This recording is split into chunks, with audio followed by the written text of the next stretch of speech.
Accessing peace. Existing without violence, with the ability to calmly resolve conflict. Downloading love. An overwhelming, deep, positive affection towards others. Activating liberty. Living your life as you see fit without infringing on the lives of others. Welcome to Peace, Love, Liberty Radio, online at fppradio.com. As we approach episode 450, I'm going to wind up here and there sporadically throwing in a replay of some of the higher rated shows that we've had. So this is actually one of them. Hope you enjoy. And you know what day it is. That's right, it's Friday. Gotta get down on Friday. Yesterday was Thursday. Tomorrow is Saturday. Something Friday. I don't know why I decided to do a spoken word version of that absolutely horrible song. But you know what? It just happened. And I'm leaving this in here. I am not going to stop the recording and go back and restart so that you don't have to listen to that. Because if I had to listen to it, and I didn't know it was going to happen, you've got to listen to it as well. Hopefully you're still listening. Because the actual thing is, yes, it's Friday, which means it's the Ask Me Anything. And I've got a couple of very interesting questions this week. The first of which, Darryl, is this for real?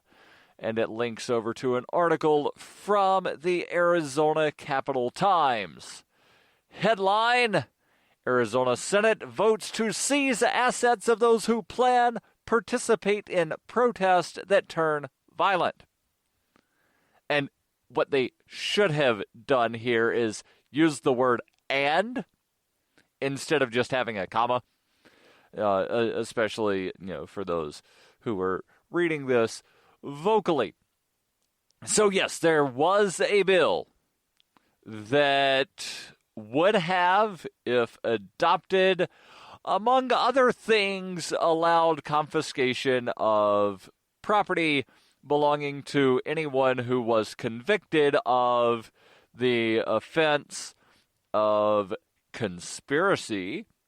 Now, that sounds bad, right? Conspiracy? You're conspiring with people?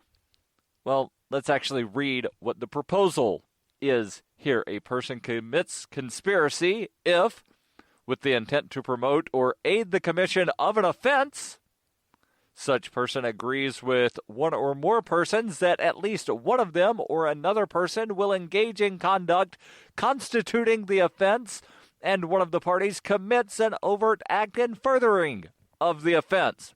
Doesn't matter what the offense is. If you and somebody else talk about it, and then you do it, then you have committed conspiracy. They then go on to define some terms, one of which would be expanded, and this is the relevant part. Expand the definition of riot. A person commits riot if, with two or more other persons acting together, such person recklessly uses force or violence or threatens to use force or violence if such threat is accompanied by immediate power of execution.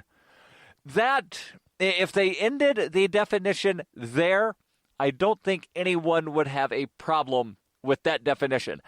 However, they continue to define it by saying, which either disturbs the public peace or results in damage to the property of another person. So, you could disturb the public peace by simply protesting. In fact, in New Hampshire, where I live, and yes, I know that this bill is something that was being considered in Arizona, but in New Hampshire, every offense, it doesn't matter what it is, every offense, when they read the official charge in court, is against the peace and dignity of the state.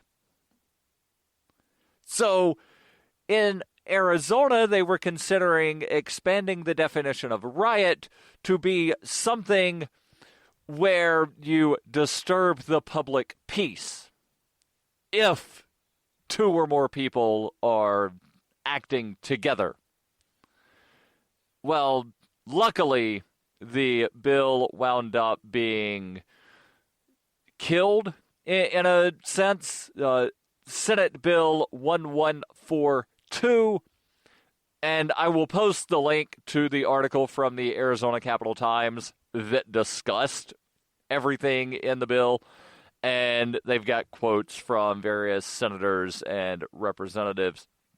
But there's been an update. And actually, you know what? Before I give the update, I'll just go ahead and read some of the article here from the Arizona Capitol Times.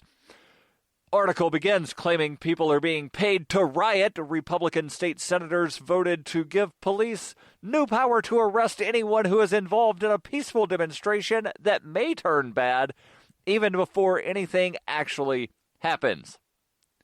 You heard that right. That may. So we think that something might happen, so therefore we're going to arrest anyone that is here, even if nothing bad happened yet. And also, further, because of that definition of conspiracy, if you're at a protest and someone else does something that is violent, then you could be charged with an offense because you were there.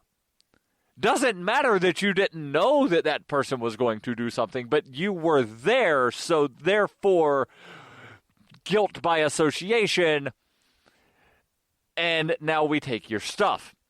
SB 1142 would expand the state's racketeering laws, which are currently aimed at organized crime, to also include rioting, and it redefines what constitutes rioting to include actions that result in the damage to property of others.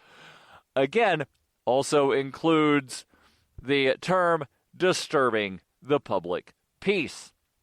Continuing now with the article, but the real heart of the legislation is what Democrats say is guilt by association, in giving the government the right to criminally prosecute and seize the assets of everyone who planned or participated in a protest. There's more. But of course, there's good news. Stay tuned here to Peace, Love, Liberty Radio, online at fppradio.com. Hey, this is Michael Dean from the Freedom Fiends radio show. I've been working with computer programmer Derek Slopey to create Fiend Phone. I'm using Fiend Phone right now to talk with and record one of my co-hosts in real time. Take it, Davi. Hey, this is Davi Barker, and I'm 1,000 miles away from Michael, but we sound like we're in the same room. We sure do, Davi. So, Davi, please tell the nice people more about Fiend Phone. Fiend Phone is free, open-source software that opens up a global world of possibilities for collaborative, high-quality remote voice media production, and I'm digging it. People can try the Windows beta version of Fiend Phone right now at fiendphone.com. But we're also raising money to vastly improve Fiend Phone and vastly improve independent talk media worldwide. So go to fiendphone.com to help out. Who will build the audio roads? We will, with your help.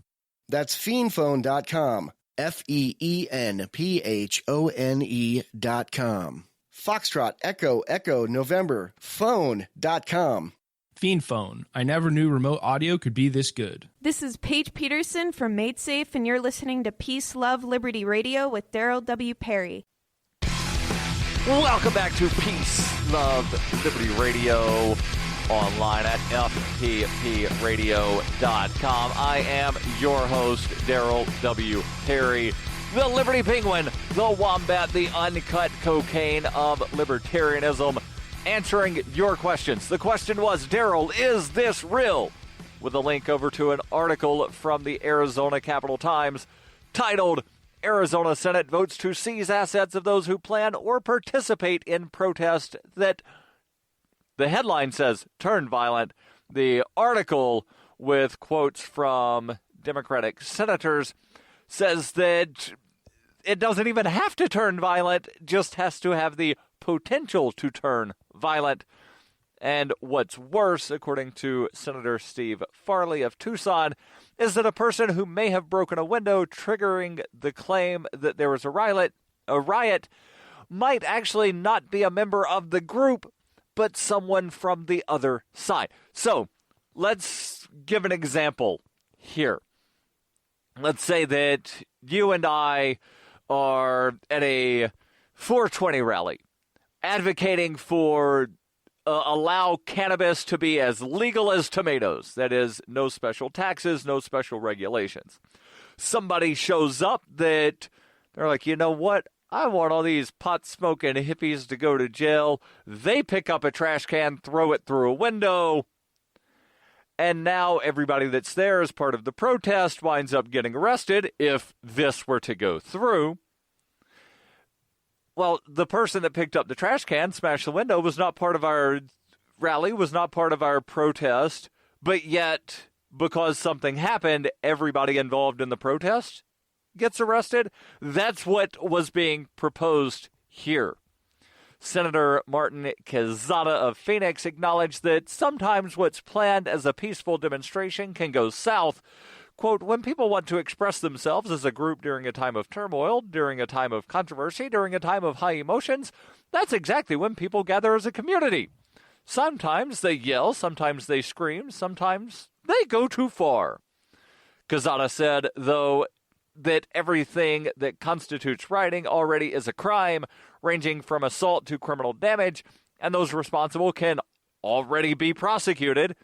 He said the purpose of SB 1142 appears to be designed to chill the First Amendment rights of people that decide to demonstrate in the first place for fear that something could go wrong. There's more from this article from the Arizona Capitol Times, but I'll jump to the update. The update comes from AZ Central, which is the website for the Arizona Republic, dated February 27th. The original story dated February 22nd. Headline from the Arizona Republic: Arizona House Speaker declares controversial protest bill dead. You heard that right. The Speaker of the House in Arizona has declared this bill dead. It went through the Senate, but has died in the House. The update: Governor Doug Ducey and the Republican leaders of the Arizona House declared dead a controversial bill that would punish organizers of protest that turned violent with racketeering charges. SB 1142's demise came as it gained national attention and was widely panned as an unconstitutional attempt to silence liberal groups protesting Donald Trump and congressional Republicans. Its fate was sealed over the weekend as House Speaker J.D. Mesnard, a Republican from Chandler, fielded phone calls from the public to complain about the bill. The House leader's personal cell phone number was listed on his personal website. Good! Good! They should put their personal cell phone numbers on their websites. Here in New Hampshire, where I happen to live, the state reps that have a telephone number listed on the state website, 9 times out of 10, it's either their cell phone or their house. You call it, you might wind up having some little kid answer the phone and say, hold on while I go get my mom or dad, depending on if the state rep is a man or a woman. So, very easy to get a hold of these people, at least here in New Hampshire, and I'm glad people were able to get a hold of this guy in Arizona. The article from the Arizona Republic continues. As he listened to the callers, Mesnard realized their beliefs that the legislation was intended to curb free speech rights outweighed any merit that supporters of the bill might put forward. He carefully read the legislation, and by the time he returned on Monday to his office, where there were more than 100 messages about the bill waiting on him, he decided he would kill the measure. He said in an interview with the Arizona Republic on Monday, at the end of the day, I think that people need to know that we're not about limiting people's rights. The sponsor is not about it. The governor is not about it. The government is not about that. The most efficient, expedient way to communicate that is to kill this bill. Now, let me pause here. Representative Mesnard has more to say, but let me pause to say that if Representative Mesnard thinks that the government is not there to limit rights, he hasn't been paying attention, because that's what governments have been doing basically since governments existed for several thousand years. Every time governments get together, they might wind up, recognizing some right here or there, but for the most part, what they do is they limit rights. Now, yes, there is more human freedom today than there was, say, 200 years ago, but there are also certain aspects of our lives that are more regulated now than they were 200 years ago. 200 years ago. And some of these things, it's only been within the last 50, 60, 70 years. But 200 years ago, if you wanted to get married to the love of your life, you did not need to go down to the courthouse or to City Hall or to Town Hall and ask for a piece of paper. If you did anything other than just, moving in with them, you may have gone to your church and told the minister, I want to marry this lovely woman. And the preacher might have a ceremony and then write something in the family Bible. There were no government documents. 200 years ago, you could grow cannabis and nobody said anything. Now you try to do it. In certain states, you go to jail. In other states, you've got to notify a government agent. Stay tuned. There's more here on Peace, Love, Liberty Radio, online at mppradio.com. Cell 411 is a free app for Android and iOS that replaces government-controlled 911. Cell 411 allows you to preset a group of friends or private organizations to show up in any emergency. Cell 411 is a nightmare for the state because it proves their so-called services aren't needed. Cell 411 has had thousands of installs, and of course it's covered by the BIPCOT no government license. Cell 411 because your friends won't shoot you when you're in trouble. Without the government, who would build the emergency services? You and Cell 411. Get it today at getcell411.com. That's getcell411.com. When you hear the word lobbyist, you probably think about greedy corporations, but not all lobbyists are the same. Some are fighting for the freedoms you hold dear. Liberty Lobby LLC is doing just that in New Hampshire, working hard to represent you, not some special interest group. You can help by going to libertylobby.info, where your contribution will give us the tools we need to ensure that your voice is heard. Visit libertylobby.info today to find out more. You're listening to Peace, Love, Liberty Radio with Darryl W. Perry. Hey, welcome back to Peace, Love, Liberty Radio. I'll continue ranting about human freedom and how governments do indeed limit them in just a moment. But first, I want to make sure that I tell you about the wonderful people at Roberts & Roberts Brokerage. For 40 years, going back to 1977, Roberts & Roberts Brokerage has been a trusted source for buying and selling precious metals like gold and silver. They also take Bitcoin for precious metal purchases and have permanently removed the minimum purchase amount for all orders paid in the digital currency. And if you've not looked at the prices lately of either precious metals, gold and silver, or Bitcoin, you might be in for a surprise when I tell you that one Bitcoin is now valued higher than 1 ounce of gold. You heard that right. One Bitcoin is more valuable than an ounce of gold. So you want to get your hands on some of that gold? Maybe you bought some Bitcoin back in 2012, 2013. You've not looked at it in a long time. Yeah, maybe cash some of that in for some actual hard assets. Call Roberts & Roberts Brokerage today for knowledgeable advice on buying and selling precious metals and a forward-thinking approach to new technologies. 800-874-9760. That's 800-874-9760. Or visit online at rrbi.co. That's RRBI, as in Roberts and Roberts, Brokerage Incorporated, RRBI.co. Back to the article, I will end the rant on how governments wind up limiting human freedom. But just look at it, that's what they do. I forget who said it. I think it's often attributed to either Will Rogers or Mark Twain that no man's life or liberty is safe when Congress is in session. The article from the Arizona Republic continues with a quote from Arizona Speaker J.D. Mesnard, who says, "Optics are important, and you don't ignore the fact that a bill, rightly or wrongly, is perceived as something we don't want to do. It doesn't matter what it does. This is the widespread belief about it, and the belief itself is harmful." Well, the belief, Mr. Mesnard, is accurate if you read the bill, and I will post a link in the show notes to where you can read the bill if you want to. You read the bill, you will see that, yes, they will be using this if it would have passed. Luckily, it's dead, ... for now. But this bill, if it passes at some future date, will be used to curb free speech.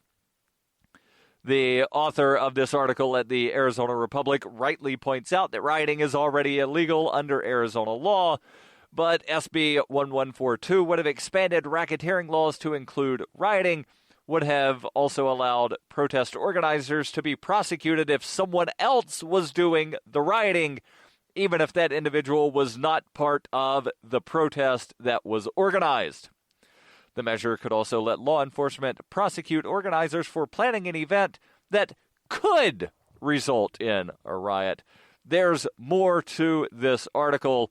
As always, the links will be in the show notes, but let's change gears here and move on to the next question. Question: did I post an AMA question yesterday, or was that a dream? And I responded, well, you did tag me in something, and here is the post. And the response was, that's not it. I thought I posted something about dirt. I must have been dreaming. But this person did actually tag me in something that was a question. And the question was, is this true? If so, why? And it's a meme. A meme shared by Mr. Bernie Sanders. That's Senator Bernie Sanders to some, former presidential candidate Bernie Sanders to other. But the meme here is a picture of, and basically it's a picture with some words on it. It says, drug prices, Canada versus U.S. EpiPen in Canada, $293. In the U.S., $638. Crestor, which is something for high cholesterol, Canada price is $200, U.S. it's $779. There are several other things listed here, and all of them, the U.S. price is considerably higher. So the question was, is this true? If so, why? My response, and I did respond on the Facebook post, but I'll also respond here. My response is, this is a multifaceted issue. Lots of problems here. It's a multi-layer problem, was my exact words. Canada has a government-run healthcare system where the government sets prices, meaning that the Canadian government tells pharmacies and doctors how much they can charge, what they're allowed to charge, when they can charge it, and where and how, etc. In the U.S., not so much. But then another problem, and this is not something that I mentioned here, well, kind of, there are patents in the U.S. that prevent generic versions from coming to market to reduce the price. So, for example, with the EpiPen, and yes, the patent exists in Canada for the EpiPen as well, but see number 1 with price controls. But the EpiPen, there's one company that can make it, and the FDA has hindered all options or every attempt to make a generic version of the EpiPen. Stay tuned. There's more here on Peace, Love, Liberty Radio. Are you tired of governments murdering people around the world? Stop using their money. There is an alternative. Bitcoin is a stateless, free market, non-political currency. Bitcoin cannot be inflated or controlled by any government. By using their money, you are helping the state. Stop doing it. You have an incredible alternative available now. Learn it, use it, spread it. Get started with Bitcoin at weusecoins.com. That's weusecoins.com. Why do they hate us? Is libertarianism compatible with Islam? Davi Barker answers these questions and more in Voluntary Islam and Other Essays. He advances the voluntarist cause with analysis of the confluence of values between Islam and libertarianism, as well as contemporary movements from the Tea Party to the Arab Spring. Voluntary Islam by Davi Barker is available from Amazon.com and all major bookstores. You're listening to Peace, Love, Liberty Radio, online at fppradio.com. Welcome back to Peace, Love, Liberty Radio. Closing moments. I will do my best to finish answering the question here about, is it true that drugs are a lot cheaper in Canada? If so, why?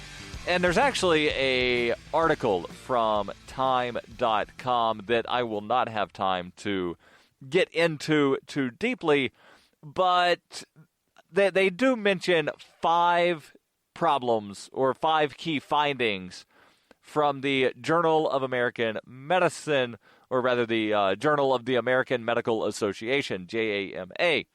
What they found is that drug manufacturers in the U.S. set their own prices, and that's not the norm elsewhere in the world. So that's the first thing that I mentioned, is Canada, there's the price fixing. They also mention that there are government-protected monopolies for certain drugs. So the patents. In an effort to promote innovation, the U.S. has a patent system. Listen to this again. In an effort to promote innovation, the U.S. has a patent system that allows drug manufacturers to retain control, sole manufacturing of the drug for about 20 years. The FDA also gives drug manufacturers exclusivity for certain products, including those that treat people with rare diseases. One of those certain products, the EpiPen. But some drug companies deploy questionable strategies to maintain their monopolies. The tactics vary, but they include slightly tweaking the non-therapeutic parts of the drug, such as pill coating, to game the patent system, and pay larger pay-for-delay settlements to generic manufacturers who sue them over these patents. The FDA takes a long time to approve generic drugs. Application backlogs at the FDA have led to delays of 3 to 4 years before generic manufacturers can win approval to make drugs not protected by patents. And then you also run into the third item here, is that some state laws and other well-intentioned federal policies limit the ability for people to get generics. They write here, pharmacists in 26 states are required by law to get patient consent before switching to a generic drug. This reportedly cost Medicaid $19 million in 2006 for just one drug.